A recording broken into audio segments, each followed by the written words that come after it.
Comme annoncé dans leur dernier communiqué, l'organisation panafricaine et les Frères africains a entamé, ce dimanche 19 octobre, une série de visites diplomatiques et coutumières auprès des gardiens des traditions africaines. La délégation s'est rendue en premier lieu à Krinjabo, dans le sud de la Côte d'Ivoire, où elle a été reçue par Sa Majesté Nanan Amondoufou V, roi du Saint-Louis. L'objectif de cette rencontre, obtenir la caution morale et le soutien spirituel du souverain pour la mission de médiation que l'organisation conduit, visant à ramener les dirigeants politiques ivoiriens à la table du dialogue pour le report des élections en vue de négociations franches et directes selon la tradition africaine. Nous sommes aujourd'hui dimanche 19 octobre 2025. Suite à notre déclaration faite le 11 octobre dernier, nous sommes venus rendre une visite à Sa Majesté le roi du Saint-Louis, Amondoufou V, qui nous a prodigué de sages conseils, notamment celui de rencontrer incessamment le parti au pouvoir et l'opposition, leur demander pardon afin qu'ils acceptent de s'asseoir autour d'une table de négociation, après quoi il entend peser de tout son poids auprès de ses pairs, les chefs et les rois ivoiriens, avec leur hôte, la Chantéenne et le Moronaba, afin que l'arbre à palabre national que nous proposons puisse se tenir et que les Ivoiriens puissent se réconcilier dans une paix fraîche et durable.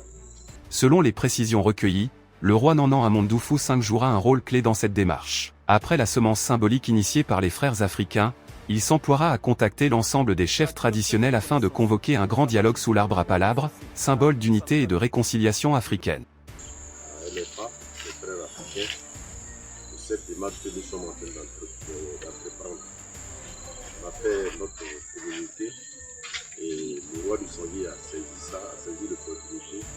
Nous sommes venus nous voir, lui exprimer notre désir de paix, non seulement pour la Côte d'Ivoire, mais pour toute l'Afrique noire.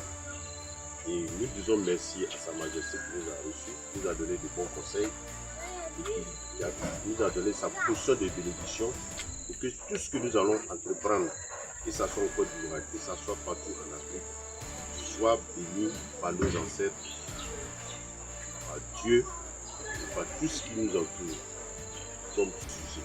J'ai vu son Altesse royale, le roi du Saint-Louis, qui m'a accueilli comme un de ses fidèles et de ses sujets.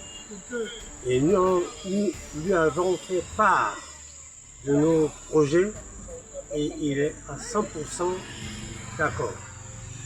Il va nous soutenir et nous lui souhaitons bonne santé à lui et à toute la communauté qui nous a reçus. La seconde étape de cette tournée conduira la délégation auprès du roi des Ashanti au Ghana, du Moronaba, chef suprême du royaume Mossi au Burkina Faso puis du Guide Bamba, roi au Mali. Une initiative panafricaine placée sous le signe de la paix, de la sagesse et de la fraternité entre les peuples. Reste à savoir si les dirigeants ivoiriens entendront cet appel d'une oreille attentive.